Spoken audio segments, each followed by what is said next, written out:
তিথিকে যখন বিয়ে করি তার বয়স তখন 14। সম্পর্কে আমার ফুফাতো বোন। আমার দাদির ইচ্ছায় বিয়েটা হয়েছিল। পরিবারের বড় ছেলে হয় আমাকে এই কুরবানির শিকার হতে হয়েছিল। ওকে যখন বিয়ে করি আমার বয়স তখন 26। বুঝতেই পারছেন, দুজন দুই গ্রহের বাসিন্দা। দাদিও ছিল শেষ পর্যায়ে, কোনো রকম হাঁটতে চলতে পারত। তাই একদিন বাবা ও আর ফুপুকে ডেকে এই কুরবানির ব্যবস্থা করে তার এক কথা নাত বউ দেখে যাবে আর তিথির সাথে আমার বিয়ে দিবে। তাই তো এক প্রকার জোর করেই তিথির সাথে আমার বিয়েটা হচ্ছিল। অনিচ্ছা সত্ত্বেও দাদির জোড়াজড়িতে বাসর ঘরে ঢুকতে হয়েছিল। ঘরে ঢুকতে রোবটের মতো খাট থেকে নেমে সালাম করা শুরু করলো।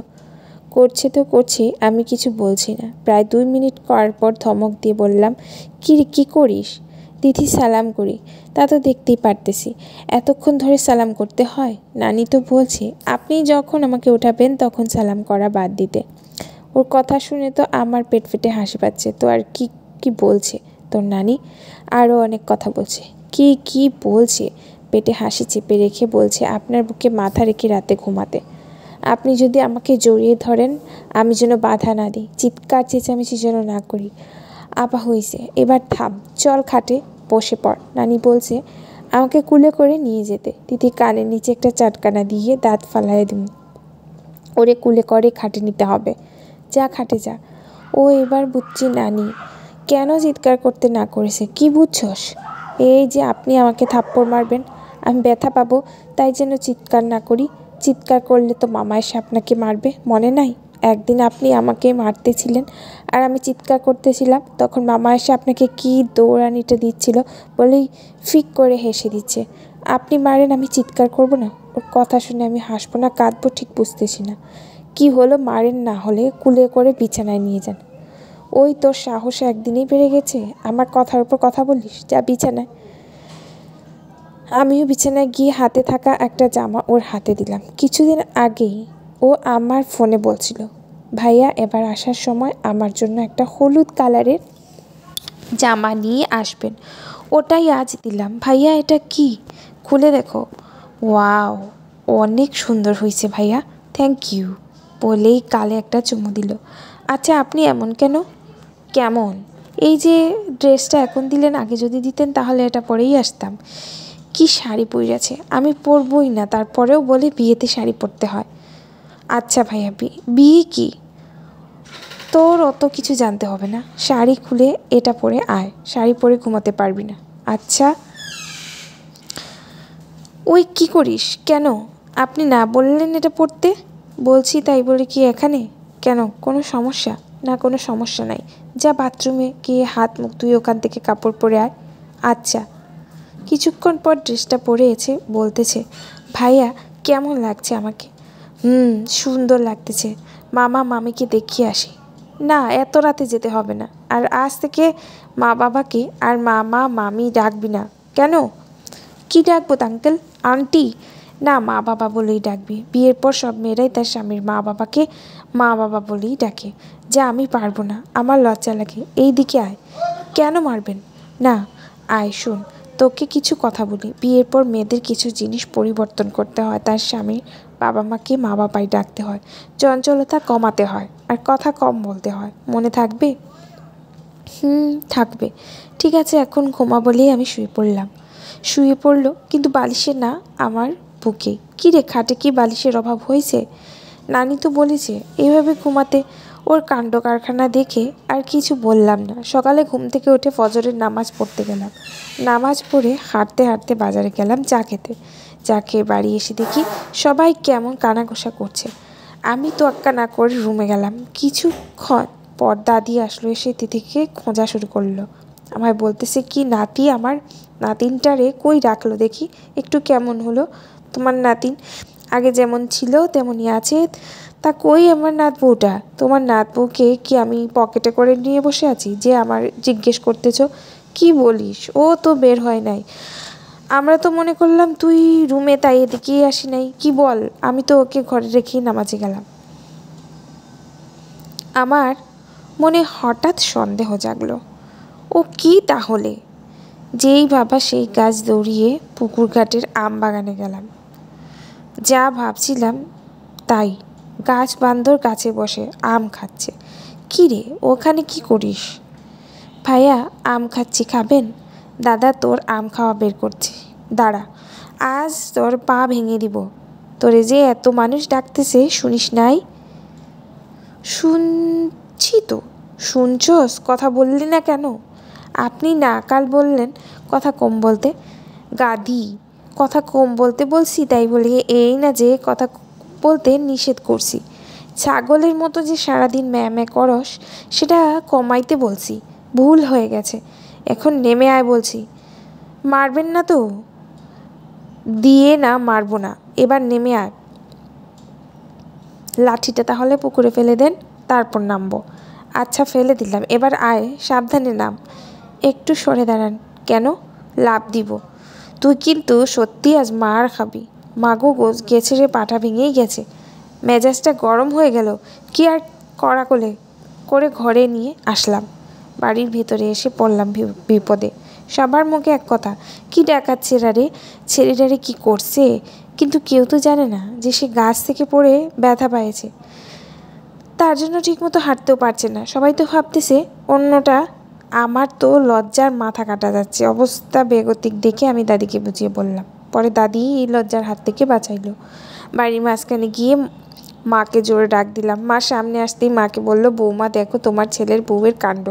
এই সকালবেলা গিয়ে গাছে উঠে কেমন পাটা ভেঙে আনলো। এটা শুনেই মা দৌড়িয়ে আসলো। তোরে কতদিন বলছি গাছে উঠবি না, তারপরেও কেন আমার কথা শুনোস না? দাঁড়া, আমি এখন তোর মাকে ফোন দিতেছি, বলবো তুই গাছে উঠে পা ভাঙছিস। হি হি, কী রে বেহায়া, হাসতেছিস? কে? আসতে কে? তো তুমি আমার মা, তুমি আবার কাকে বলবা? তোকে বললো? বলেছে, আরও বলেছে। সাথে দাদি মুখটা চেপে ধরল, আর মাও মুচকি হেসে চলে গেল। কী রে, তুই নিলয়কে ভাইয়া বলে ডাকিস কেন? কী ডাকবো তাহলে? ভাইয়া হয়, ভাইয়া বলে ডাকবো না? দূর পাগলি, স্বামীকে কী ভাইয়া বলে ডাকে? কি বলে ডাকে? কিছুই তো ডাকতে হবে না, আপনি করে বলবি। আর বেশি দরকার হলে আকার ইঙ্গিতে ডাকবি। কিভাবে? এই যে শুনছেন, ওগো শুনছেন, এইভাবে। ও আচ্ছা, ঠিক আছে। তারপর আমাদের গোসল করিয়ে চেয়ারে বসিয়ে রাখছে। বান্দর কি আর সভ্যতা বুঝে? দ্বিতীয় তেমনি, একবার এই দৌড়াচ্ছে তো আরেকবার ওইদিকে। একবার তো শাড়ি খুলে এসে নাচানাচি শুরু করছে। মা আবার তাকে ধমকিয়ে শাড়ি পরিয়ে আমার পাশে বসিয়ে দিয়ে গেল। তিথি, এখানেই থাক, উঠবি না? আমি একটু ওই দিকটায় দেখে আসি বলে খাবার দিকটায় দেখতে গেলাম। কিছু দূর যাওয়ার পরই তিথি চিৎকার করে ডাকছে, ওগো শুনছেন? তিথি, এখানেই থাক, উঠবি না? আমি একটু ওই দিকটা দেখে আসি বলে খাবার দিকটা দেখতে গেলাম। কিছু দূর যাওয়ার পরেই তিথি চিৎকার করে ডাকতেছে, ওগো শুনছেন? মাথাটা দিল গরম করে, পেছন ফিরতেই আবার বলতেছে, ওগো এইদিকে একটু আসেন না। বাড়ির মধ্যে সবাই আমার আর ওর দিকে তাকাচ্ছে আর হাসতেছে। বলির পাঠার মতো আমি শুধু দাঁড়িয়ে আছি আর দাঁতে দাঁত কামড়াচ্ছি। এছাড়া করার কিছুই নাই, কারণ ওর চিৎকার শুনে বাবাও চলে আসছে। এখন কিছু বলতে গেলেই উল্টা আমারই বিপদ। বাবাও মুচকি আসছে। কী রে নিলয়, তিথি ডাকতেছে, শুনতেছিস না? হা করে গাধার মতো দাঁড়িয়ে আছিস কেন? এদিকে আয়। হ্যাঁ বলো, ডাকতেছিস কেন? কি হয়েছে? কী রে, তুই কি দিদিকে এখন তুই করে বলিস? হ্যাঁ, ওকে তো আগে থেকেই তুই করে বলি। আগের কথা ভুলে যা। আর একবার যদি তুই ওকে তুই করে বলিস তো তোর খবর আছে। তিথি মা তোকে যদি তুই করে বলে আমায় বলবি। তাহলে কি বলে ডাকবো বাবা? বউকে কেউ তুই বলে ডাকে, তুমি করে বলবি। ঠিক আছে বাবা, দরকার হলে আপনি করে বলবো, তাও তুই বলবো না। এখন বলেন ডাকতেছেন কেন? হি হি হি করে গাধির মতো হাসতেছো কেন? বাবা না আপনাকে তুমি করে বলতে বলল, আপনি আপনি আপনি করতেছেন কেন? ভুল হইছে আমার। বোন, পল ডাকতেছো কেন? ডাকতেছিলাম, ভাবি আমারে বলতেছে রাতে আমাদের কি কি হলো। সেটা কি বলবো? আপনি তো আবার বেশি কথা বলতে না করেছেন, তাই আপনাকে জিজ্ঞেস করলাম। বাবা বাবার মতো দৌড়, ভাবি তো মুখে কাপড় দিয়ে দৌড়। আমি তো আগেই বলির পাঠা হয়েছি, সাথে একদিনে আমি গন্ডারের মতো হয়েছি, তাই ওর কথাটা আমার গায়ে লাগলো না। ভাবি কই যান, দাঁড়ান, উনি বলতে বললেই বলবো। বলেন না কেন? বলবো। ভাবি তো চলে যাচ্ছে, একটু দাঁড়া, আমি একটা মাইক নিয়ে আসতেছি, তারপর মাইক দিয়ে বলবি, এলাকার সবাই শুনবে। আব্বা, কী রে, বাবাকে ডাকতেছিস কেন? বাবা না বললো আপনি আমাকে তুই করে বললে জানাতে। ভুল হয়েছে আমার, আচ্ছা আর বলবেন না, ঠিক আছে? এখন তুমি বসে থাকো, আমি যাই। আচ্ছা যান, তাড়াতাড়ি আসবেন, না হলে ভাবি আবার বলবে আমি অনেক অহংকারী, একটা কথা জিজ্ঞেস করছি বলতেছে না। আল্লাহ, কি এমন পাপ করছিলাম যে এই ঝামেলা আমার কপালে জুটালে? কিছু বলছেন? না না, কি বলবো, বলছি তুমি বসো, আমি যাব আর আসবো। ঠিক আছে। কিরে নিল, কই যাস? চলে যাচ্ছি। এমন সময় মায়ে কথা বলল। মা উনি মাইক আনতে যাচ্ছে। তিথি, মাইক মাইক দিয়ে কি করবে? কাল রাতে উনি আমাকে যা যা বলছে ওটা নাকি এলাকার সবাইকে শোনাতে হবে, তাই আমি এবারেও কিছু বললাম না, শুধু মায়ের দিকে নিরীহ প্রাণীর মতো তাকিয়ে থাকলাম। মাও আমার অসহায়তাটা বুঝতে পেরে চোখের ভাষায় বোঝাচ্ছে, একটু ধৈর্য ধর বাবা। মা তিথিকে নিয়ে দিদির ঘরে নিয়ে গেল। আমি পাথরের মতো দাঁড়িয়ে রইলাম, না পারছি চিৎকার করে কাঁদতে, না পারছি ওকে কিছু বলতে। কী বা বলবো, ও বা বুঝেই কী এমন। মনের দুঃখে চলে গেলাম পুকুর পাড়ে। তারপর সারাদিন কোনো রকম পার করে রাত আসলো। লোকজনও কিছুটা কমছে। তিথি আর আমাকে ফুফু নিয়ে যাবে, কিন্তু তিথি যাবে না, অনেক জোরাজুরি করেও নিতে পারলো না, বলে কাল সকালে যাবে। আমি একটু হাফ ছেড়ে বাঁচলাম। ইজ্জত যা যাওয়ার তা তো গেছেই, তার নিজের বাড়িতে, অন্য বাড়িতে তো আর গেল না। রাতের খাওয়া দাওয়া শেষে আমি ঘুমাতে গেলাম। কিছুক্ষণ পর দাদি আর তিথি আসলো আমার ঘরে। দাদা ভাই, ও তো ছোটো মানুষ, কিছু বোঝে না, কইটা দিন একটু ধৈর্য ধরো, সব ঠিক হয়ে যাবে, তুই কোনো চিন্তা করিস না, আমি ওকে সব শিখিয়ে দিব। হ্যাঁ দাদি ঠিকই বলেছে, আমাকে আজ অনেক কিছুই শিখাইছে। আপনি আমাকে যা বলবেন তা যেন কাউকে না বলি। আপনার বা আমার বিষয়ে কোনো কিছু জিজ্ঞেস করলে বলতে না করেছেন সকালবেলা। কি থাপ্পড় খাওয়ার স্বাদ জাগছে? মারবা কেন? নানি তো কাল রাতে বলে গেল ওনারা আর আমার কথা কেউ কিছু জিজ্ঞেস করলে কথা না বলতে। দিদি তুই এমন কেন? তোর কি বুদ্ধি শুদ্ধি কিছু হবে না কখনো? কেন মা, আমি আবার কি করলাম? আর আমার বুদ্ধি নাই কে বলল? বুদ্ধি না থাকলে কি আমি ক্লাসে সবসময় প্রথম হতাম? আর বৃত্তি তো পাইছি, এই যে। তুমি তো তখন বলছিলে আমার ব্রেইন অনেক ভালো, বলো নাই? বুঝতে পারছি, ভুল আমারই। তোকে যদি সবার সাথে মিশতে দিতাম তাহলে আজ এই পরিস্থিতির সৃষ্টি হতো না। চোখে চোখে রাখলেও দোষ, না রাখলেও দোষ। এখন থেকে তোর স্কুলে যাওয়া বন্ধ, পড়ালেখাও বাদ। তুই এখন শুধু পাড়ায় পাড়ায় গল্প করে বেরাবি আর দুনিয়া সম্পর্কে জানবি। ইয়াহু, আমি আর স্কুলে যাব না বলেই নাচতে শুরু করছে। দৌড়িয়ে এসে আমার বলতেছে, ভাইয়া ভাইয়া, ধ্যাত, ওগো ওগো শুনছেন, আমার আর স্কুলে যেতে হবে না, আমি এখন সারাদিন ঘোরাঘুরি করবো আর খেলবো। আমার যে কি খুশি লাগতেছে বলেই আমাকে জড়িয়ে ধরলো। এদিকে ওর চিৎকার শুনে বাবা মা দৌড়ে আসছে। এসে দেখে তিতি আমাকে জড়িয়ে ধরে আছে। এটা দেখে বাবা মা আর ঢুকলোই না, আস্তে আস্তে চলে গেল। ফুফুও তাদের সাথে গেল। এবার আমিই সহ্য করতে পারলাম না, ঠাট্টি কানের নিচে একটা দিয়ে দিলাম। হঠাৎই তার মুখটা মলিন হয়ে গেল। সে বিছানার এক কোণে বসে পড়লো আর গাল ধরে নীরবে কাঁদতে লাগলো। আশ্চর্যের বিষয়, কোনো শব্দ করতেছে না, আর বাবার কাছেও কোনো নালিশ দিতেছে না। তারপরেও আমার রাগ কমলো না। উঠে ফ্রেশ হয়ে বাবা মাকে বলে জোর করে চলে আসলাম আমার কর্মক্ষেত্র চট্টগ্রামে। আসার সময় দাদিকে বলে আসলাম যে তোমার নাতিনকে পারলে কিছু শিখাইও, না হলে আমার দ্বারা ওকে নিয়ে চলা সম্ভব না। পৌঁছিতে প্রায় 16 ঘন্টা লাগলো যানজটের কারণে। ফোনটাও বন্ধ। রাত্রি 3টা। ফোনটা চার্জে বসিয়ে ঘুমিয়ে পড়লাম। সকাল 8টার দিকে ফোন খোলার সাথে সাথেই বাবার ফোন। নিলয়, তুই কই? বাবা, আমি তো বাসায়, অফিসে যাওয়ার জন্য রেডি হচ্ছি, যত দ্রুত সম্ভব তুই বাড়িতে আয়। তিথি হাসপাতালে বলেই বাবা ফোনটা রেখে দিল। এই কথা শুনে আমার ভয় ঢুকে গেল। যেভাবে ছিলাম সেভাবে বেরিয়ে পড়লাম। চট্টগ্রামে এয়ারপোর্টে বন্ধুকে বলে টিকিটের ব্যবস্থা করালাম। তারপর 12টার দিকে ঢাকায় পৌঁছেছিলাম। আর ঢাকা থেকে প্রাইভেট কার ভাড়া করে বাড়ির দিকে রওনা দিলাম। পৌঁছিতে প্রায় 5টা বেজে গেল। হাসপাতালে গিয়ে দেখি তিথি বেডে শুয়ে আছে আর সেলাইন চলতেছে। বাবা, কি হয়েছে? ঠাস। হারামজাদা, তোর মতো একটা স্টুপিড ছেলের বাবা কি করে হলাম সেটাই আমি চিন্তা করতেছি। কি করে তুই ওকে মারতে পারলি? ও একটু চঞ্চল টাইপের, সেটা জানিস।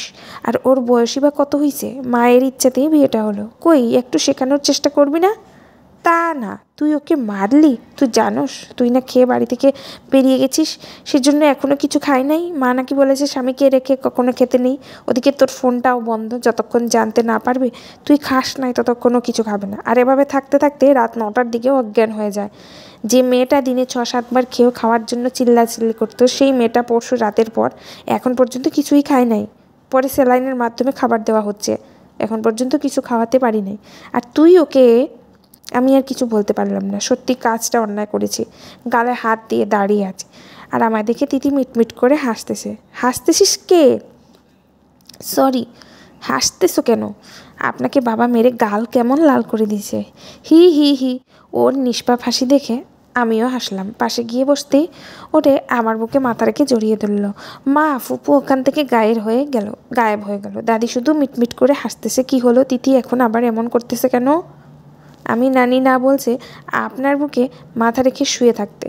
আপনি তো এতক্ষণ ছিলেন না, তাই বালিশে শুয়ে থাকতে আমার একদম ভাল লাগতেছে না। কিন্তু এখন তো আপনি আছেন, তাই শুয়ে আছি। দাদি একটু এইদিকে আসো তো। বল দাদি, তোমার পাটা একটু উপরে তুলবা? কেন? তোমার পাটা ধরে বলি, ওকে আর কিছু শিখাইতে যাইও না। যা শিখানোর আমিই শিখামু। সময় হলে আমার ইজ্জত নিয়ে আর সাপ লুডু খেললো না। আর তুই না, তুমি আমার জন্য না খেয়ে থাকবে কেন? স্বামীর আগে খেলে নাকি স্বামীর অমঙ্গল হয় তাই? দূর পাগলি, ওগুলো এমনিই বলে, আর কোনো দিন এমন করবে না। আর আমিও তোর সাথে কখনো এমন করব না বলেই অতিরিক্ত ভালোবাসার কপালে একটা চুমু দিলাম। সেও বলল আচ্ছা ঠিক আছে। পরে বাবা দাদিকে ডেকে কিছু খাবার পাঠিয়ে দিল। আমি ওকে খাইয়ে দিলাম। হাসপাতাল থেকে ছাড়পত্র নিয়ে বাড়ির দিকে রওনা দিলাম। মাঝপথে বাবা আবার আমাকে বাড়ি দেওয়া শুরু করলো। তিথি বলল বাবা ওনাকে কিছু বললেন না, উনি বলেছে আর কখনো এমন করবে না। আমাকে নিজ হাতে খাইয়ে দিচ্ছে, কিন্তু ভালো করে মাখাইতে পারে না। আমার কপালে একটা চুমুও দিচ্ছে। বাবার মুখ চুপ, মায়ের আর দাদির মুখে হাসি, আর আমি জানালা দিয়ে দিনের বেলা আকাশের তারা গুনি। বাড়ি আসতে আসতে প্রায় সন্ধ্যা গড়িয়ে গেছে। রাতে খাবার টেবিলে সবাই খেতে বসছি। আমি তিথিকে বললাম সবাইকে খাবার বেড়ে দিতে। আমি পারবো না, আমার ক্ষুধা লাগছে। মা তো আছেই, মাই সবাইকে দিবে। হ্যাঁ, তিথি তো ঠিকই বলছে, ও কি পারবে এসব করতে? তুই খা। মা, ওগো আমাকে খাইয়ে দেন না, আমার না হাতে ব্যথা করতেছে। ওর কথা শুনে সবাই মিটিমিটি হাসতেছে। নিলয় খাইয়ে দে তিথিকে, হাতে সুই ঢুকানো হয়েছিল, হয়তো ব্যথা করতে পারে। কি আর করার, খাইয়ে দিলাম। তারপর যার যার মতো রুমে চলে এলাম। দাদি শিখিয়ে দিছে, ওটা কি আর ভুল হবে? এসে বুকে মাথা রেখে শুয়ে পড়লো। ও গো, আপনাকে একটা কথা বলি। বল। আমার কথা শুনে সবাই হাসে কেন? ওটা তুমি বুঝবে না, আর একটু বড় হও, তারপর নিজেই সব বুঝবে। আপনি আমাকে বুঝিয়ে দিন, তাহলেই আমি বুঝতে পারবো। আপনি অনেক ভালো বুঝি। আমার স্যাররা আমাকে একবার বুঝালেই আমি বুঝে যাই। আচ্ছা পরে বুঝাবো। আচ্ছা তিথি, তোমার কোনো বন্ধু নাই? না, তবে বান্ধবী আছে। একটা একটা মাত্র বান্ধবী। ও কি প্রেম করে কারোর সাথে? ছি, না, কি বলেন এসব? ছি, কেন? ওটা ভালো না, খারাপ? মা বলেছে যারা প্রেম করে ওদের সাথে না মিশতে, আর কথাও না বলতে, আর যদি কেউ প্রেম নিয়ে কিছু বলে তাহলে মাকে জানাতে। তাই তো আমার কোনো বন্ধু নাই, শুধু একজন স্যারের মেয়ে। প্রেম খারাপ কথাটা ঠিক না, প্রেম করা ভালো। প্রেম অনেক ভালো একটা জিনিস। তুমি যদি কখনো প্রেম করতে তাহলে আজ বুঝতে পারতে কেন তোমার কথায় সবাই হাসতেছে। তাহলে আমি কি প্রেম করব কারোর সাথে? না, তোমাকে কারোর সাথে প্রেম করতে হবে না। যারা প্রেম করে তাদের সাথে মিশলেই হবে। আর ওদের সাথে মিশার পরে যদি প্রেম করতে মন যায় তাহলে আমার সাথে করবে। স্বামীর সাথে প্রেম করা খারাপ না। কিন্তু মা যদি বকে, মা কিচ্ছু বলবে না? সত্যি তো? আচ্ছা, প্রেম করলে কি করতে হয়? আমি ওকে বুকের মাঝে শক্ত করে জড়িয়ে ধরে বললাম, এমন করে জড়িয়ে ধরতে হয়। মা গো, লাফ দিয়ে দূরে সরে গেল তিথি। কি হলো? আপনি দাঁড়ার পরে আমার কেমন জানি কারেন্ট লাগছিল। ছোটোবেলায় একবার কারেন্ট ধরেছিল, 3 ঘন্টা পর আমার জ্ঞান ফিরছে।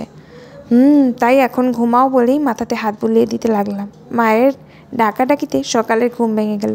হাত মুখ ধুয়ে খেতে গেলাম। তিথিকে খাইয়ে দিয়ে আমি খেলাম। ড্রয়িং রুমে বসে সবাই মিলে গল্প করতেছি, তখন তিথি এসে আমার পাশে বসলো। বলতেছি, শুনেন না, কাল রাতের মতো আমার মাথায় একটু হাত বুলিয়ে দিন না। আমার অনেক ভালো লাগে। কি আর করার, আমি সুন্দর করে ওর মাথায় হাত বুলিয়ে দিচ্ছি, আর বাকি সবাই আস্তে আস্তে উঠে চলে গেল। কিছুক্ষণ পর আমিও একটু বাইরে গেলাম। দুপুরের দিকে ফিরতেই তিথি দৌড়িয়ে আমার কাছে আসলো। কই গেছিলেন আপনি? আপনাকে সেই কখন থেকে খুঁজতেছি। কেন? মা তো বলেছিল আমাকে আর পড়াবে না। তাই আমি মাকে গিয়ে জিজ্ঞেস করব। মা যদি আবার না করে, আপনি একটু মাকে বুঝাবেন। ঠিক আছে, চলো। মা, বাবা আর শাশুড়ি মা বসে কী নিয়ে যেন কথা বলতেছিল। এরই মধ্যে আমাদের দুজনকে একসাথে দেখে সবাই আমাদের দিকে তাকালো। কী রে দিদি, কিছু বলবি? হ্যাঁ মা বল। মা তুমি কি সত্যি আর কোনোদিন আমাকে স্কুলে যেতে দিবে না? না। আমি কি কখনো মিথ্যে বলেছি? হ্যাঁ বলেছই তো। কি বেয়াদব মেয়ে দেখেছেন ভাইজান, মুখে মুখে কেমন তর্ক করে। ওই তোকে কবে মিথ্যে বলেছিলাম? কেন তুমি বলো নাই প্রেম করা পাপ, প্রেম করা ভালো না? কাল রাতে তো উনি আমায় সব বলেছে, প্রেম করা ভালো। এই যে আমার কথা শুনে তোমার হাসো, আমি যদি প্রেম করতাম তোমরা তখন হাসতে পারতে না। উনি আরও বলছে উনি আমাকে সব শিখাইবে, তারপর আমি ওনার সাথে প্রেম করব। হি হি। আবার উনি আমার বুকের মধ্যে জড়ায় ধরছিল। আমি তো ভয়ে শেষ। ওনার সারা শরীরে কেমন জানি কারেন্ট। তিথি বাচ্চা, দৌড়াতে হয়নি, আমি নিজেই দৌড়িয়েছি। সেই দিনটা কোনোরকম পার করে পরের দিন সকালে চট্টগ্রামের উদ্দেশ্যে রেডি হলাম। যাওয়ার আগে তিথি রুমে এসে আমাকে জড়িয়ে ধরলো। কী ব্যাপার, কিছু বলবে না? তাহলে জড়িয়ে ধরলে যে? নানি বললে এসে জড়িয়ে ধরতে, তাহলে নাকি আপনার ভালো লাগবে আর আমার কথা মনে পড়বে বারবার। আমি শুধু হাসলাম। খাওয়া দাওয়া ঠিকমতো করবে, পড়াশোনাটাও যেন ঠিকমতো হয়। রেজাল্ট খারাপ হলে কিন্তু আমি আর বাড়িতে আসবো না, ঠিক আছে? আর তোমার কিছু লাগবে আসার সময়? চকলেট আনবেন অনেকগুলা। আচ্ছা এবার ছাড়, আমার দেরি হয়ে যাচ্ছে, বাইরে পর্যন্ত যাই। আমার ভালো লাগতেছে। মাথায় একটু হাত বুলিয়ে দেন না। কি আর করার, দিতেই হলো। সাথে কপালে একটা চুমু দিয়ে বললাম, হইছে এবার ছাড় পাগলি। পাগলি বউ আমার বাইরের মানুষ দেখলে হাসবে। তিথি তখন ছেড়ে দিয়ে আমার পিছে পিছে আসলো। সবার কাছে বিদায় নিয়ে রওনা দিলাম। কয়েক পা যেতেই তিথির ডাকে পিছন ফিরলাম। বলছিলাম কি, আপনি তো চলে যাচ্ছেন, তাহলে আমার যদি প্রেম করতে মন চায় তাহলে কীভাবে করব? আমি আর কিছু বললাম না, শুধু একটা দীর্ঘশ্বাস নিয়ে আকাশের দিকে একবার তাকালাম। তারপর মাথা নিচু করে আবার রওনা দিলাম। কি হলো বললেন না? তাহলে কি অন্য কারোর সাথে করব? আমি আর পিছন দিকে না তাকিয়ে চলে আসলাম। ওই আমার সাথে আয়। ওই সেরি, তোর মাথায় কি কিছুই নেই? থাকবেই কি করে? সারাদিন বই আর কাজ নিয়ে পড়ে থাকলে বুদ্ধি কি করে হবে? দাদি কেন? আমি আবার কি করলাম? তিথি, কি করছোস জানোস না? বুঝছোস না কিছুই? ওই তোর স্বামীর সাথে কোনো কথা থাকলে তার কানে কানে না হলে কাছে গিয়ে আস্তে আস্তে বলবি। সবার সামনে যে এমন কথা বলস, সবাই তো তখন আমার নাদিটারে নিয়ে হাসাহাসি করে। এরম আর কখনো করবি না। দাদি, ঠিক আছে। নানি। চট্টগ্রামে আসার পরে দিনকাল ভালোই যাচ্ছিল। বিপত্তি ঘটলো কিছুদিন পর। হঠাৎ একদিন রাতের বেলা অপরিচিত নম্বর থেকে ফোন আসলো। রিসিভ করতেই ওপাশ থেকে মিষ্টি কণ্ঠে বেশি এলো, আসসালামু আলাইকুম। আসসালাম। ওগো কেমন আছেন আপনি? কি করেন? খাইছেন? আচ্ছা আমার কথা কি আপনার মনে পড়ে? আচ্ছা রেখে দে। আসসালামু আলাইকুম। আসসালাম। আমি তো পুরাই টাস্কি। এ কী কথা বললো? না মেশিন গানে গুলি ছড়লো, ঠিক বুঝলাম না। গোড় কাটতেই দিলাম। হ্যালো। জি বলেন, কে বলছো দিদি? জি। ওভাবে কথা বলে রেখে দিলে কেন? কীভাবে কথা বলছি? এই যে তুমি একাই কথা বলে ফোন রেখে দিলে। ও মা, নানি বললো আপনার সাথে কথা বলতে। আপনি কি করলে? খাইছেন কি না, আমার কথা মনে পড়ে কি না জিজ্ঞেস করতে তাই করলাম। ও তা আমার কাছে না শুনেই যে ফোন রেখে দিলে? বারে রাখবো না, নানি তো বলে নাই যে আপনার কথা শুনতে হবে। আপনার কথা শুনলে পরে যদি রাগ করে তাই রেখে দিচ্ছি। হ্যাঁ ভালো করছো। ফোন কার এটা? আমি তোমার। আমার? তোমার? তুমি ফোন কই পাইলা? মামা থুক্কু বাবা কিনে দিয়েছে আমাকে। জানেন এখানে না সুন্দর সুন্দর গেমস আছে। আমি এখন গাছে উঠি না, সারাদিন গেম খেলি। খুব ভালো। তা শোনাবে না? শুনবে না আমি কেমন আছি, খাইছি কিনা, কি করি, তোমার কথা মনে করে কিনা? নানি কিছু বলবে না তো? নানির কাছ থেকে শুনে আসি। না কিছু বলবে না। কাল আমাদের স্কুলের একটা ছেলে ফোন দিয়েছিল, ওর সাথে কথা বলতে দেখে আমাকে অনেক বকেছে। কি? কার সাথে কথা বলছো তুমি? ওর সাথে কথা বলতে গেলে কেন? বারে, আপনিই না বলে গেছেন যারা প্রেম করে তাদের সাথে মিশতে, সেজন্যই তো কথা বলি। ও বলেছে আমাকে নাকি প্রেম শেখাবে। ও কেন তোমাকে প্রেম শেখাবে? তিথি আর কখনোই কোনো ছেলের সাথে কথা বলবে না। আমি বলেছিলাম না তোমার বান্ধবী যারা প্রেম করে তাদের সাথে মিশতে, যেন তুমি প্রেম কী জিনিস, ভালোবাসা কী জিনিস সেটা বুঝতে পারো। যাও, আপনি কি সেটা বলছেন? আপনি বলেছিলেন যারা প্রেম করে তাদের সাথে মিশতে। আমার কিন্তু অনেক বুদ্ধি, আপনার মতো ভুলে যাই না। হি হি হি। আর আপনি তো যাওয়ার আগে বলে গেলেন না যে কীভাবে শিখবো, তাই ওর সাথে কথা বলছি। আচ্ছা বললেন না। আপনি কি করেন? খাইছেন কি না? আমার কথা মনে পড়ে কি না? আচ্ছা বলবো, আগে বলো তুমি আর কোনো ছেলের সাথে কথা বলবা না, আর তুমি আমার কাছে প্রেম শিখবে। আচ্ছা ঠিক আছে, এবার বলেন। আমি ভালো আছি, আর খাওয়া দাওয়াও হয়েছে। আর তোমাকে অনেক মনে পড়ে পাগলি। যখন রাতে ঘুমাতে যাই তখন আরও বেশি মনে পড়ে। কেন? কারণ তখন তো তুমি বুকে মাথা রাখতা, তাই না? ও আচ্ছা, জানেন বাবা যে মোবাইলটা দিছে সেটা অনেক ভালো, সাউন্ডটা অনেক জোরে হয়। তুমি কি করে জানলে? বারে, আমি তো লাউডস্পিকার দিয়ে কথা বলতেছি। আমাদের বিজ্ঞান স্যার বলেছে মোবাইলে কথা বলার সময় অতি উচ্চমানের তরঙ্গ আমাদের কানের ক্ষতি করতে পারে, তাই আমি কানে ধরি না। নেন, বাবার সাথে কথা বলেন। বাবাকে কই পেলে তুমি? বাবা তো এখানেই। সাথে সাথেই ফোনটা কেটে দিলাম। আল্লাহ জানে এই মেয়ে কতদিন পর্যন্ত আমার ইজ্জত নিয়ে ফুটবল খেলে। পরের দিন রাতের বেলা আবার তিথির ফোন বয়ে বয়ে ফোনটা রিসিভ করলাম। ফোন ধরেই, বাবা মা তোমরা সবাই কেমন আছো? তোমাদের শরীরটা ভালো? বাবা মাকে কই পেলেন আপনি? কেন, বাবা মা নেই? না, আমি তো নানির ঘরে। ও, নানি কেমন আছে? হি হি হি, হাসতেছো কেন? আমার নানিকে আপনি নানি বললেন? আপনার তো দাদি হয়, আর নানি তো আপনার কথা শুনতে পাবে না। আমি তো কানে ধরে আছি। নানি বলেছে স্বামীর সাথে কথা বলার সময় নাকি কানে ধরে কথা বলতে হয়। যাক, এতদিনে তোমার নানি একটা কাজের মতো কাজ করেছে। শুনেন না, আপনাকে কিছু কথা বলি? হ্যাঁ বলো। আপনার জন্য না আমার কেমন কেমন করে। আপনাকে না আমার খুব মনে পড়ে। সারাক্ষণ মনটা চায় আপনার পাশে থাকি, আপনার বুকে মাথা রেখে ঘুমোয়। আপনি যখন অনেক চিন্তায় থাকেন, আপনার কপালে চুমু দিয়ে সব চিন্তা দূর করে দিই। আমার কোলে মাথা রেখে আপনাকে ঘুম পাড়াই। তিথি, সত্যি? দাঁড়ান না, শেষ হয় নাই তো। সব সময় আপনার হাতটা ধরে থাকি, আপনাকে আমার আঁচলে দিয়ে বাইন্ধা রাখি, আপনার সাথে একই থালায় খাই। আপনি, তিথি সত্যি তোমার এমন মনে হয়? ইস, আপনি এমন কেন? দিলেন তো সব ভুলিয়ে। নানি তারপর যেন কি বলতে বলেছিলে? উনি তো সব ভুলিয়ে দিল। ফোনটা রাখো, অনেক রাত হয়েছে, এখন ঘুমাও। আচ্ছা, পরে মনে হলে আবার ফোন দিব তাহলে। আর কোনো কথা না বলে ফোনটা রেখে দিলাম। রাত ৩টা, আবার তিথির ফোন রিসিভ করতেই ঘুম গলায় বলতেছে, ওগো শোনেন না, আমার না এখন মনে পড়ছে বলি, মেজাজটা 420 করে দিলাম এক ধমক। ঘুমা পাজিল মেয়ে, এই রাত্রিবেলা ফাইজলামি করতেছ, থাপড়ায় দাঁত ফালাইয়া দিমু বলেই ফোনটা রেখে দিলাম। কিছুক্ষণ পরেই বাবার ফোন। আসসালাম আলাইকুম। আসসালাম। বাবা, হারামজাদা, থাপ্পড়ের দাঁত ফালাইয়া দিমু। তুই তিথিরে কি বলছস? মেয়েটা এত রাতে কাঁদতেছে কেন? তোমায় কে বললো কাঁদতেছে? বলতে হবে কেন? তিথি তো কাঁদতে কাঁদতে আমায় ডাকতেছিল। ও নাকি তোকে কি বলছিল তুই ওর সাথে খারাপ ব্যবহার করলি? কেন? বাবা, ওর বকর বকর শুনে কী করবো বলো? সকালে একটা মিটিং আছে, আর এত রাতে ফোন দিছে, তাই রাগে বলেছি তোর মিটিংয়ের গুল্লি মারি। তিথি মা, নে তুই আমার সামনে কথা বল। আর সাউন্ড বাড়িয়েই দিলাম। একটা গালাগালি যদি করছস, তরে চট্টগ্রামে গিয়ে জুতা দিয়ে বাড়াইমু। বল।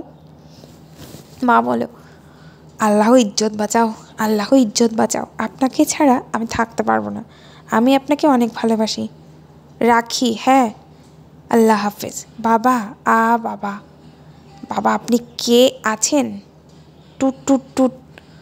আমিও সুন্দর করে ঘুমিয়ে পড়লাম। পরদিন সারাদিন অফিস করে এসে খাওয়া দাওয়া করে ঘুমাতে যাব। তখনই তিথির ফোন। হ্যালো জান, উম্মাচু। তিথি, এই কথাগুলো এগুলা কি? আমার এক বান্ধবী বলেছে এমন করলে নাকি আপনি খুশি হবেন। আপনি খুশি হন নাই?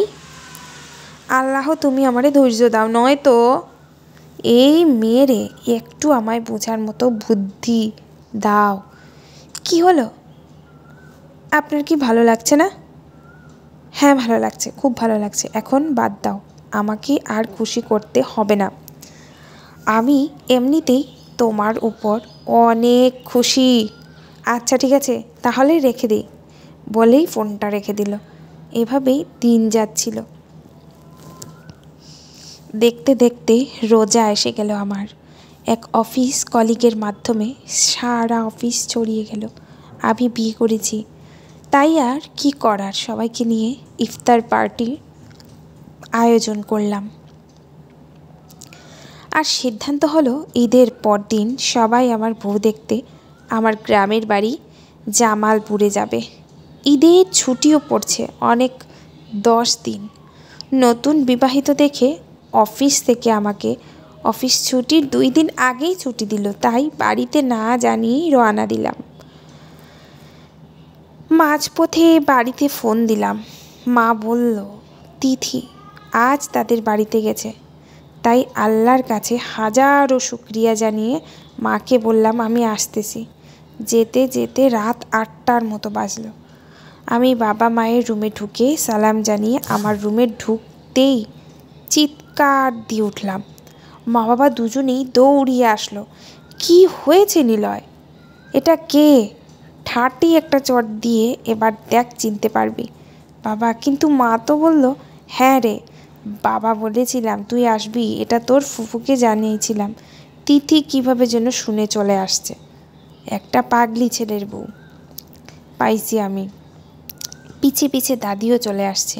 এসেই নাতনি আমার স্বামী পাগল। স্বামী আসতেছে শুনেই চলে আসছে। কতদিন পর বাড়ি গেল, কিন্তু একটা দিনও থাকলো না, চলে আসলো স্বামীর টানে বলেই হাসতেছে। দাদি, আপনি এমন কেন? তিথি কেমন? আমাকে না জানিয়েই চলে আসলেন। আমায় তো একবার বলতেই পারতেন। আপনি জানেন কতদিন থেকে আপনার জন্য অপেক্ষা করতেছি? মা কথা বলার সময় শুনছিলাম, না হলে তো জানতেই পারতাম না। আমি শুনেই এসে পড়ছি। আল্লাহ তোমার কাছে হাজারো শুকরিয়া, তুমি আমার কথা শুনছো। বাবা মা চলে গেল। দাদি হাসতেছে। কেন আসবো না? আপনি বাড়িতে আসতেছেন এতদিন পরে। আমি যদি না থাকি তাহলে চকলেটগুলা কাকে দিবেন? নষ্ট হয়ে যাবে না? আর মা বলেছিল আপনি আসার সময় আমার জন্য অনেক কিছু নিয়ে আসবেন, তাই চলে আসছি। ওই সতীন স্বামী আসছে এতদিন পর সালাম করে। কেমন আছে জিজ্ঞেস কর আগে, তারপর তোর জন্য কি আনছে তা তো দিবেই। মাথায় কি বুদ্ধি হবে না তোর? ও, ভুল হয়ে গেছে। আসসালামু আলাইকুম। মা কেমন আছেন? চকলেটগুলো দেন তাড়াতাড়ি। কুত্তার লেজ কখনো সোজা হয় না। রাগে দুঃখে চকলেটগুলা বের করে দিলাম। ও নিয়ে বিছানায় চলে গেল। রাতে খেয়ে ঘুমাতে গেলাম, সেও আগের জায়গায় ঘুমিয়ে পড়ল। কিছুক্ষণ পর পর একটা করে চকলেট নিচ্ছে আর খাচ্ছে। মাঝ রাত্রিতে তিথির ধাক্কাধাক্কিতে ঘুম ভেঙে গেল। ওগো শুনছেন? তিথি, বিরক্ত করো না তো, ঘুমাতে দাও। শুনেন না একটু? হ্যাঁ বলো। বলছি কি, আপনার ব্যাগে তো আরও চকলেট আছে, একটু বের করে দিবেন। ওইগুলা শেষ। শেষ মানে? তুমি কি ঘুমাও না এতক্ষণ? কি চকলেটই খেলে? হ্যাঁ, খাবো না? দিনে তো খাওয়া যাবে না, আর রেখে দিলে যদি নষ্ট হয়ে যায়। কে বললো তোমার চকলেট নষ্ট হয়ে যায়? কেউ বলেনি। একবার ছোট কাকা বিদেশ থেকে আমার জন্য অনেক চকলেট আনছিল। 1 বছর পর সেগুলো নষ্ট হয়ে গেছিল। তিথি, একটা কাজ করতে পারবা? কি? আমার মাথাটা খেতে পারবা? যাও, ওখানে কি চকলেট ভরেছে নাকি যে খাবো? তার মানে চকলেট পড়লে আমার মাথা খেতে না, শুধু চকলেটটা খেতাম, জানেন না? অপচয় করি, শয়তানের ভাই। তাই কোনো জিনিস পড়ে গেলে আমি সেটা নষ্ট হতে দিই না। আচ্ছা, মেয়েরাও কি শয়তানের ভাই হয়? তুমি কি ঘুমাবে না থাপ্পড় খাবে? চকলেট খাবো, দিন না এনে। অবশেষে এনে দিতে হলো। পরের দিন সকালে পুকুর পাড়ে বসে আছি।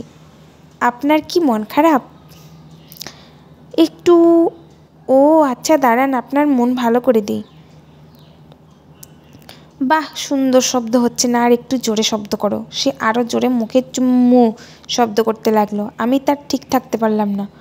ওর পাগলামি দেখে হেসেই দিলাম। হইছে, থাক, আর লাগবে না এবার। চুম্মু করা বন্ধ করো।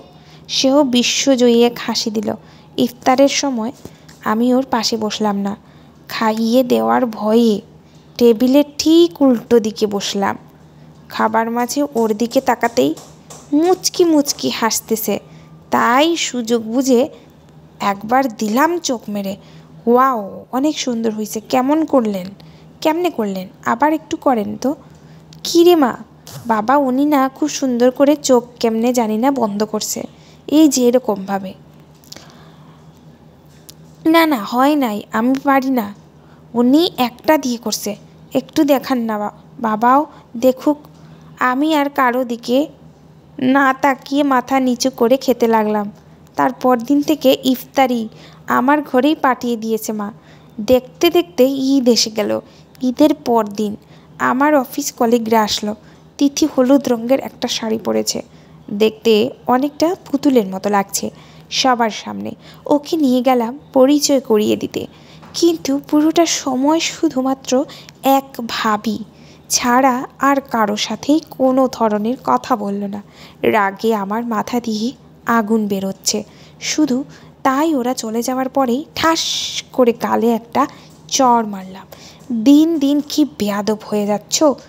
ওরা এত কিছু জিজ্ঞেস করলো আর তুমি কিছুই বললে না কেন? আমি কাঁদতে কাঁদতে, আপনি না বলছেন কোনো ছেলের সাথে যেন কথা না বলি, তাই বলিনি। নিজের মাঝে কিছুটা অনুতপ্ত বোধ কাজ করলো। এই মেয়েকে দিয়ে আমি কি করে সংসার করব। এর তো বুদ্ধি বলে কিছুই নাই। মন খারাপ করে শুয়ে আছি বিছানায়। তিথি এসে আমার বুকে শুয়ে পড়ল। আমি তাকে তুলে দিলাম, বললাম আর যেন কখনোই এভাবে না ঘুমায়। সে রাগ করে চলে গেল। কিছুক্ষণ পর বাবাকে ডেকে নিয়ে এসে বিচার দিচ্ছে। বাবা বাবা উনি আমাকে ঘুমাতে দিচ্ছে না। কী রে নিলয়, ঘুমাতে দিচ্ছিস না কেন? বাবা আমি ওকে কখন ঘুমাতে দিলাম না? ঘুমাক না, আমি কি নিষেধ করেছি? না বাবা, আমি ওনার বুকে ঘুমাবো। উনি আমাকে বারবার তুলে দিচ্ছে। বাবা একটু সংকোচে পড়ে গেলেন, তারপরও বললেন ওকে ঘুমাতে দে। আমরা গেলাম। বাবা যাবেন না, আমি আগে শুয়ে পড়ি, তারপরই যাবেন, না হলে আবার তুলে দিবে। তিথি এসে শুয়ে পড়ল, তারপর বাবা দরজা আটকিয়ে চলে গেল। আচ্ছা আপনি কি সবসময় মন খারাপ করে থাকেন কেন? আপনার কি কিছু হয়েছে? না কিছু হয় নাই। কিছু তো একটা হয়েছে, না হলে সবসময় এমন থাকেন কেন? কি করব বল, আমার যৌবন শেষ হয়ে যাচ্ছে আর তুমি তো সেটা বুঝতেই পারতেছো না। ও ডাক্তার দেখান নাই? দেখাইছি, বলছে ভালো হয়ে যাবে, তুমি এখন ঘুমাও আর কথা বলো না। পরদিন সকালে সবাই খেতে বসছি। মন খারাপ দেখে বাবা জিজ্ঞেস করলো, নিলয় কিছু হয়েছে তোর? কয়দিন থেকে দেখতেছি মন খারাপ। না বাবা কিছু হয় নাই। হয়েছিল, ডাক্তার দেখিয়েছেন, এখন ভালো হয়ে যাচ্ছে। এই ছেলেটাকে নিয়ে আর পারি না। ছোট থেকেই একটা সমস্যা, অসুখ হলে কাউকে বলবে না। কি হয়েছিল রে নিলয়? বাবা ওনার না একদম চুপ, কোনো কথা বলবে না। এই বলবে না কেন? তোর কি অসুখ সেটা জানতে হবে না? পরে যদি বড় সমস্যা হয়ে যায়। বল মা কি হয়েছিল নিলয়ের? আর তুই কেমনে জানলি? কাল রাতে যখন আপনারা এসে পড়লেন তখন বলেছে ওনার নাকি যৌবন শেষ হয়ে যাচ্ছে, আর আমি সেটা বুঝতে পারি নাই বলে ওনার মন খারাপ। এখন নাকি ভালো হয়ে যাচ্ছে। আমি এক দৌড়ে ঘরের ভেতর। পরের 2 দিন বাবা মা কেউ আমার সামনে আসেনি, আমিও না। এদিকে তিথিরও স্কুল খুলেছে পরীক্ষার জন্য, তাই দিনে একটু শান্তিতেই থাকতে পারি। একদিন বিকেলবেলা এক কাকা এসেছে তার ছেলেকে নিয়ে চাকরির বিষয়ে কথা বলার জন্য। বাবা মা আর আমি বসে কথা বলতেছি, এরই মাঝেই তিথির আগমন। ওগো একটু এদিকে আসেন না। আসতেছি, একটু পরে। না এখনই আসেন, শুধু একটা চুম খাবো আর তারপর চলে যাবেন। আমার ফ্রেন্ডটা না আজ এটা শিখাইয়া দিছে, বলছে কার সামনে যাতে না খাই, চুমু খেলে নাকি আপনি আমাকে অনেক ভালোবাসবেন। বাবা আজ তাহলে উঠি বলেই কাকা চলে গেল। বাবা মাও উঠে গেল, তখন তিথি আমার দিকে আস্তে আস্তে এগিয়ে আসতেছে। আমি দৌড়ে বাইরে বের হয়ে গেলাম, পিছে পিছে তিথিও দৌড়ানো শুরু করলো। দাঁড়ান দাঁড়ান, শুধু একটা খামু। ও যখন দৌড় দিচ্ছে আমি তখন দাঁড়িয়ে গেলাম রাস্তায়। গেলে আবার আরেক ঝামেলা। আমি স্ট্যাচু হয়ে দাঁড়িয়ে আছি, সে তার কাজ সেরে চলে গেল। ছুটি শেষে আবার চলে গেলাম ব্যস্ততম সম্মানযুক্ত পরিবেশে। বেশ কিছুদিন পর রাত 2টার দিকে তিথির ফোন রিসিভ করতেই হ্যালো নানি, সাথে সাথেই ফোনটা কেটে দিয়ে বন্ধ করে দিলাম। বিয়ের প্রায় 1 বছর হচ্ছে, এখনও তার নানি কি বলল তা নিয়ে আমার সাথে কথা বলতে হবে। মনটা খারাপ করে ঘুমিয়ে পড়লাম। পরদিন সকালে ফোন খুলতেই তিথির ফোন থেকে মেসেজ, নানি আর নেই, যত দ্রুত পারেন আপনি বাড়ি আসেন। আমি প্রায় পাগল হয়ে গেলাম। তাহলে তিথি রাতে? নিজেকে ক্ষমা করতে পারতেছি না। আমার হাত থেকে মোবাইলটা পড়ে গেল। কিভাবে বাড়ি পৌঁছিলাম আমার ঠিক খেয়াল নেই। পরে জানতে পারলাম আমার ফ্ল্যাটের সাফেদ ভাই আমাকে নিয়ে এসেছে। আমি যাওয়ার পর দাদির দাফন সম্পন্ন করা হয়। এর মাঝে তিথি আমার সাথে কোনো কথাই বলেনি। মাটি দেওয়া শেষে সবাই বাড়ি আসলাম, কিন্তু তিথিকে কোথাও দেখতে পেলাম না। পরে দাদির কবরে গিয়ে দেখি দাদির পায়ের দিকে বসে তিথি কাঁদতেছে। তিথি চল বাড়ি যাবি। তিথি আমাকে জড়িয়ে ধরে চিৎকার দিয়ে কেঁদে উঠল। কোনোভাবেই তাকে সেখান থেকে সরাতে পারলাম না। পরে বাবা মা এসে অনেক বুঝিয়ে তাকে বাড়ি নিয়ে গেল। দাদির জন্য আমরা অনেক খারাপ লাগতেছে, কিন্তু তিথির জন্য তা প্রকাশ করতে পারতেছি না, তাহলে হয়তো ও আরও পাগলামি করবে। রাতে খাওয়া দাওয়া করে সবাই ঘুমিয়ে পড়লাম। তিথি আমার বুকে শুয়েই আবার কান্না শুরু করে দিল।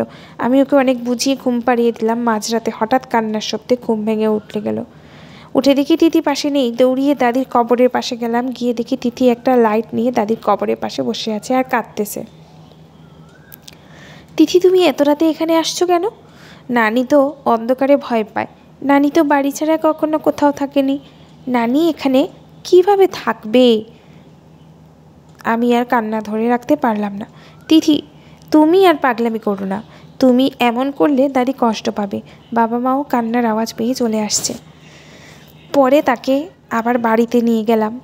তিথির এমন অবস্থা দেখে ওকে বাবা মা আর ফুপু, মানে আমার শাশুড়িও তাকে বাড়িতে রাখতে চাচ্ছে না। তাই আর আমারও মনে হলো বাড়ি থাকলে ও আরও ভেঙে পড়বে। তাই তার স্কুল থেকে টিসি নিয়ে তাকে চট্টগ্রাম নিয়ে আসলাম। অফিস থেকে কিছুদিন ছুটি নিয়ে তাকে নিয়ে চট্টগ্রামে ঘোরাঘুরি করলাম। পাহাড় সমুদ্র ঘুরে সে কিছুটা পরিবর্তন হলো। তারপর বাংলাদেশে মহিলা সমিতি বালিকা স্কুল অ্যান্ড কলেজে আমাদের এমডি স্যারের মেয়ের সাথে ভর্তি করে দিলাম। সাফেদ ভাইয়ের সাথে একই ফ্ল্যাটে থাকতে লাগলাম। সাফেদ ভাইয়ের বউ একজন গৃহিণী। তাদের 6 বছরের একটা মেয়ে আছে। কিছু দিনের মধ্যেই তিথির সাথে ভালো ভাব জমে গেল। আমি সকালে অফিসে যাওয়ার সময় তিথিকে স্কুলে দিয়ে যাই, আবার আসার সময় নিয়ে আসি। এভাবে দিনগুলি ভালোই যাচ্ছিল।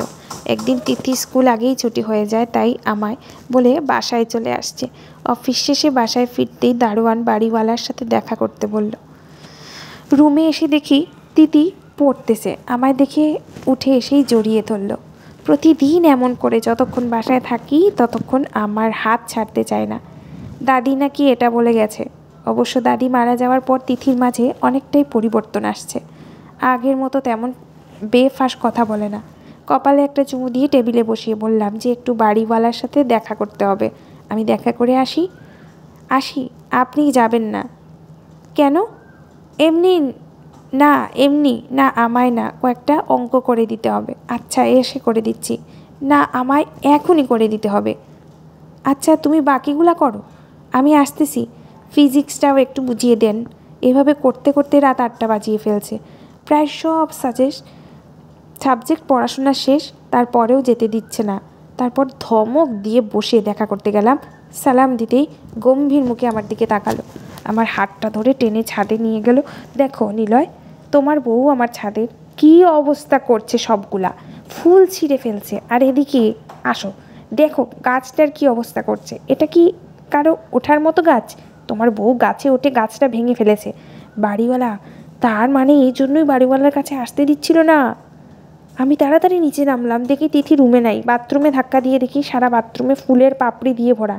ভাবিদের রুমে গিয়েও দেখি নাই। রুমে এসে তিথির ফোন দিলাম। খাটের নিচ থেকে ফোন বেজে উঠল। ফোনটা কেটে নিচে তাকালাম। দেখি তিথি খাটের নিচে শুয়ে আছে। তিথি, ওখানে কি করো? বাইরে এসো। ধমক দিয়ে। আমি কিন্তু বাবাকে কল দিব। বাবাকে কেন কল দিবে?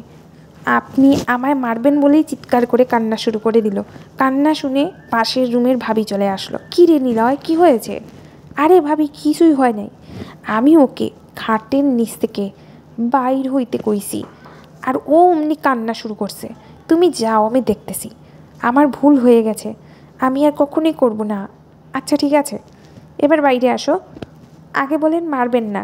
আচ্ছা মারবো না, বাইরে আসো। কান্না থামিয়ে বাইরে আসলো। চোখের পানি মুছে দিয়ে জিজ্ঞেস করলাম, গাছ ভাঙছো কেন? আমি ভাঙি নাই, দিয়া ভাঙছে। মিথ্যা কথা বলবা না। তিথি, সত্য বলো। অনেক দিন থেকে গাছে উঠি না, তাই ছাদে গাছ দেখে পা কেমন জানি করতেছিল, তাই উঠে পড়েছিলাম বলেই আবার কান্না শুরু করে দিল। আচ্ছা আচ্ছা, কাঁদতে হবে না। কান্না করার কি আছে পাগলি? আমি কি তোমাকে কিছু বলেছি নাকি মেরেছি? কিছু বলবোও না। কান্না থামাও বলে আবার চোখের পানি মুছে দিলাম। আচ্ছা তিথি, আরেকটা কথা জিজ্ঞেস করি, কান্না করবে না? আচ্ছা আচ্ছা, ফুল কেন ছিঁড়েছ? ও, আমি না টিভিতে দেখেছি সাবান দিয়ে গোসল করবার সময় পানিতে ফুল দিতে হয়, তাহলে সুন্দর হওয়া যায়, তাই ফুল ছিঁড়ছি। তাই বলে সব ফুল কেন? বাড়ি আপনি দেখেন নাই ওদের গোসলখানা ভর্তি থাকে, তাই তো সব ফুল ছিঁড়ছি। এবার আর না হেসে পারলাম না। আমার হাসি দেখে ও হাসতেছে। দূর পাগলি, ওরা এমনিতেই ওইভাবে টিভিতে বিজ্ঞাপন দেয়, আর তুমি এমনিতেই সুন্দর, তোমাকে ফুল দিয়ে গোসল করতে হবে না, যাদের চেহারা খারাপ তাদেরই করতে হয়। আর কখনোই ছিঁড়বে না, মনে থাকবে? আচ্ছা, আর ছিঁড়বো না। তার কিছুদিন পর তিথির টেস্ট পরীক্ষা শুরু হওয়ায় ওকে সারাদিন বাসাতেই থাকতে হতো। সারাদিন ভাবি আর দিয়ার সাথেই সময় কাটাতো। একদিন বাসায় এসে দেখি ভাবিরা কেউ বাসায় নাই, দিয়া একা একা পড়তেছে। আমি যাওয়ার পর কেমন করে আমার দিকে তাকাচ্ছে, কিন্তু কাছে আসতেছে না। তিথি কিছু হয়েছে? সে কান্না শুরু করে দিছে। আমি ভয় পেয়ে গেলাম। তিথি, তুমি কি একা একা ভয় পেয়েছো? না। আবার ফুল ছিঁড়েছ? না। ভাবি কিছু বলেছে, বকেছে? না। তাহলে কাঁদতেছো কেন? আমি ইচ্ছে করে করি নাই। কি করেছো বলো? আপনি আমায় মারবেন বলেই আরও জোরে কাঁদতে লাগলো। আমি বাবাকে বলে দিব আপনি আমায় মারছেন? আমি কি তোমাকে কখনো মেরেছি? 2বার থাপ্পড় মারছেন। কবে মনে নাই? একদিন সকালবেলা, আর ঈদের পর একদিন আপনার বন্ধুদের সাথে কথা না বলার জন্য মারছিলেন। আচ্ছা, তখন বুঝতে পারি নাই, তারপর তো আর মারি নাই, আর মারবো না। বলো কি করছো? দিয়ানা চকলেট খাইতেছিল, আমি চাইছিলাম, আমাকে দেয় নাই। পরে আমি ওর কাছ থেকে জোর করে সেটা কেড়ে নিছি। তারপর সে আমার চুল টেনে ধরছিল, তাই আমি ওকে কামড় দিয়েছি। কামড় দিছো মানে? দিয়া এখন কোথায়? ওকে নিয়ে হাসপাতালে গেছে ওর মা। আমি আর দেরি না করে হাসপাতালের দিকে রওনা দিলাম। তিথিও আমার পিছে পিছে গেল। হাসপাতালে গিয়ে দেখি টিয়ার ট্রিটমেন্ট চলছে, 4টা সেলাই দিচ্ছে হাতে। তিথি আমার হাতটা ধরে অপরাধীর মতো পিছে দাঁড়ায় পড়ল, সাথে সাথে কান্না শুরু করে দিছে। কিরে নিলয়, তুই কি তিথিকে বকাবকি করছিস নাকি? সুযোগ পাইলাম কই, তার আগেই তো বাবার ভয় দেখানো শুরু করছে। থাক, কিছু বলিস না। দিয়াকে যখন কামড়ে দিছে, দিয়ার আগে সেই কান্না শুরু করে দিছে, হাতে রক্ত দেখে। ছোট মানুষ বুঝতে পারে নাই। ভাবিও এবার এসএসসি দিবে, ওকে তুমি ছোট বলছো? ওকে আমি আর এখানে রাখবো না, কালই ওকে বাড়ি পাঠিয়ে দেব। আমি বাড়ি যাব না বলেই আবার কান্না শুরু করে দিছে। থাক, তোকে আমি যেতে দেব না, শুধু আর পাগলামি করবি না, কখনো মনে থাকে যেন। আচ্ছা, ভাবলাম হাসপাতালে যখনই এসে পড়েছি তখন প্রেশারটা একটু মেপে যাই। যেই না নার্স প্রেশার মাপা শুরু করেছে, তিথি এসে নার্সের চুল ধরে টানাটানি শুরু করেছে।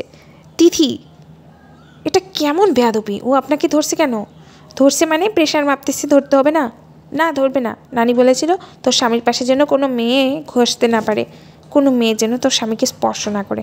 যদি করে তাহলে কিন্তু তোর স্বামীকে হারাবি। আমি হাসি আটকালেও নার্স না হেসে পারল না। পরে নার্স আর প্রেশার মাপল না। তারপর তাকে নিয়ে বাসায় চলে আসলাম, আর টেস্ট পরীক্ষা শেষ হওয়ার পর তাকে বাড়িতে পাঠিয়ে দিলাম, যাতে আর কোনো অঘটনের সৃষ্টি না হয়। কে শুনে কার কথা, পরদিন বাবাকে সাথে নিয়ে হাজির।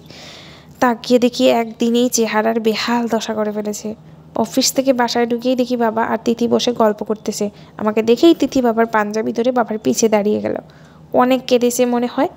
দেখে মনে হলো বাবা কখন এসেছো, কেমন আছো? বাবা কোনো কথা না বলে আগে হাতের কাজটা সেরে নিল। হারামজাদা, তোর সাহস কি করে হলো মেয়েটাকে একা একা পাঠানোর? রাস্তায় যদি কিছু একটা হয়ে যেত? বাবা জানো ও কী করেছে? আমি চুপ, কোনো কিছুই আমি জানতে চাই না। একটা কথা বলবি? একটা চড় খাবি? যত কথা তত চড়। তিথি খিল খিল করে হেসে উঠল। আমি ওর দিকে তাকাতেই বাবার পিছে লুকিয়ে পড়ল। বিপত্তি আরও বাড়ল। কিছুদিন পর তিথির যখন এসএসসি পরীক্ষা শুরু হলো, তার এক কথাও পড়ার সময় আমাকে খাটে হেলান দিয়ে বসে থাকতে হবে। ও আমার বুকে মাথা রেখে পড়বে, আর আমাকে ওর মাথায় হাত বুলিয়ে দিতে হবে, তা না হলে সে পড়বে না। দীর্ঘ 1.5 মাস আমি ঠিকমতো ঘুমাতে পারি নাই। ও রাত 2টা থেকে 3টা পর্যন্ত পড়াশোনা করতো, আবার 6টা থেকে 6:30টায় উঠতো। পরীক্ষার সময় মেয়েটার চোখে ঘুম থাকে না। যে করেই হোক তাকে প্রথম হতে হবে, না হলে তার মাথা ঠিক থাকবে না। ক্লাস 7-এ অসুস্থতার জন্য দ্বিতীয় হয়েছিল।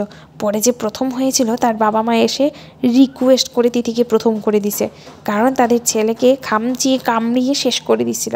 আর ও পড়ার সময় কেউ ডিস্টার্ব করলেও তার অবস্থা অনেকটা খারাপ করে দেয়, তাই কিছু বলার মতো সাহসও হয় নাই। পরীক্ষা শেষে আবদার করলো আমার সাথে ঘুরবে। ছুটি নাই বললে স্যার এর মেয়েকে বলে ছুটির ব্যবস্থা করলো। একদিন তাকে নিয়ে পার্কে গেলাম ঘুরতে। এই দেখেন দেখেন, মেয়েটা মনে হয় পানিতে পড়েছিল, চলেন চলেন দেখে আসি। তিথি, দেখতে হবে না, চলো এখান থেকে, বাসায় যাব। আরে আপনি এমন কেন? দেখছেন না ছেলেটা একা, আমরা গিয়ে সাহায্য করি হাসপাতালে নেওয়ার জন্য। তিথি, হাসপাতালে নিতে হবে না, মেয়েটা দেখো নড়তেছে, আর তার মানে সে বেঁচে গেছে, আমাদের যেতে হবে না। এই বলে তাড়াতাড়ি ওখান থেকে চলে আসলাম। দেখতে দেখতে তিথির রেজাল্ট হয়ে গেল, অনেক ভালো রেজাল্ট করেছে, আমাদের বকশীগঞ্জ উপজেলায় প্রথম। সেদিন যে তিথি কী পরিমাণ খুশি ছিল বলে বোঝাতে পারবো না। প্রায় ঘন্টা খানেক লাফিয়েছে, আর কিছুক্ষণ পর পর আমায় এসে জড়িয়ে ধরেছে। অথচ এই মেয়েটাই রেজাল্টের আগের দিন রাতে সারা রাত ঘুমাতে পারে নাই, সাথে আমাকেও ঘুমাতে দেয় নাই। আমাদের বিবাহিত জীবনের বসন্ত শুরু হয়েছিল। তিথির এইচএসসি পরীক্ষার পর ততদিনে সফেদ ভাইরা ঢাকার দিকে চলে গেছে, তাই পুরো ফ্ল্যাটে আমরাই ছিলাম।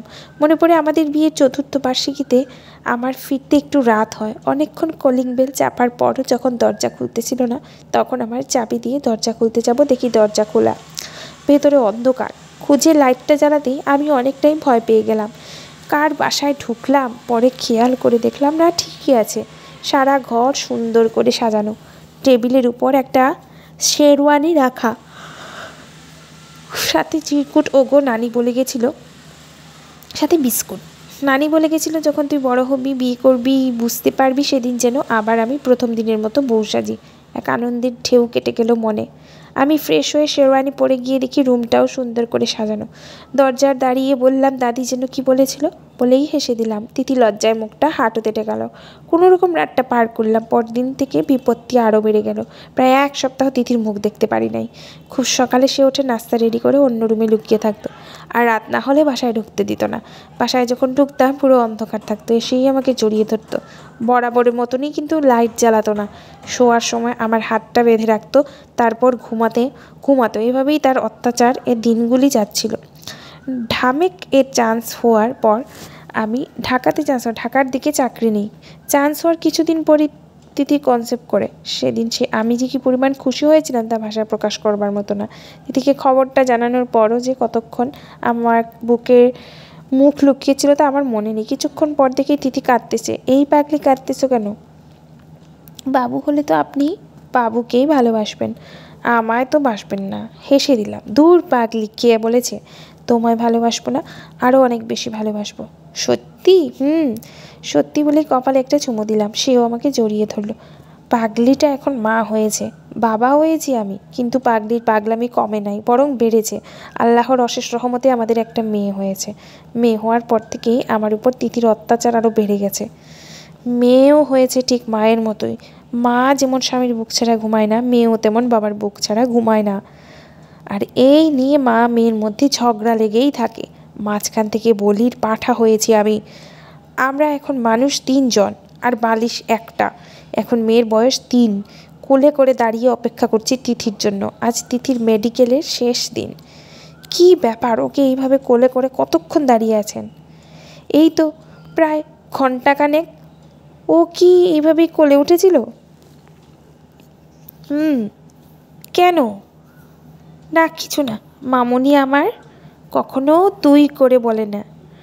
রাগ না উঠলে কিন্তু বুঝতে পারলাম না কী জন্য রাগ করেছে। কি ব্যাপার তিথি, তুমি কি নিতুর উপর রেগে আছো? কিছু করেছে? নিতু আমার মেয়ের নাম। না, কিছু করেনি। আপনি হেঁটে হেঁটে বাসায় আসবেন, আমি নিতুকে নিয়ে যাচ্ছি। তিথি আমাকে রেখে গাড়ি নিয়ে চলে গেল। বাসায় গিয়ে দেখি মেয়েকে খাটের সাথে বেঁধে কান ধরিয়ে দাঁড় করে রাখছে। কি ব্যাপার তিথি, ওকে বেঁধে রাখছো কেন? কি করব? ও আপনার কোলে কেন উঠবে? বারে, মেয়ে বাবার কোলে উঠবে না? উঠুক, তাতে সমস্যা নাই, আমি ওকে ভাগ করে দিচ্ছি না। আমার পাশে ও কেন উঠবে? ও তো তোমার পাশে যেতে চাই নাই, আমি নিছি। নিতু, সত্যি? আচ্ছা ঠিক আছে, কান ছাড়। তুমি 1 ঘন্টা কোলে উঠেছিলে না আমার পাশে, তাহলে আমিও 1 ঘন্টা থাকবো কোলে উঠে তোমার পাশে, তাহলে শুধু বোধহয় হয়ে যাবে।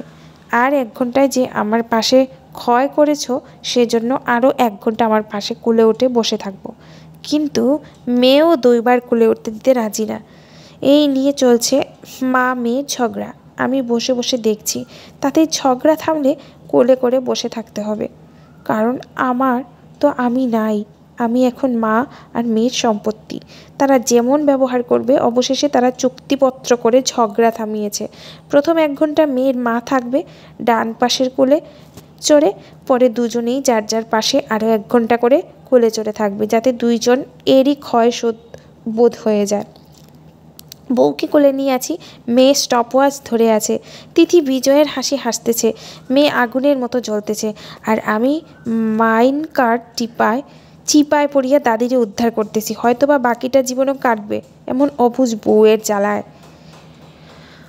সমাপ্ত। পুরো গল্পটা কেমন হয়েছে জানাতে ভুলবেন না, আর গল্পটা ভালো লাগলে চ্যানেলটি সাবস্ক্রাইব করে পাশে থাকার অনুরোধ রইল। ধন্যবাদ বন্ধুরা।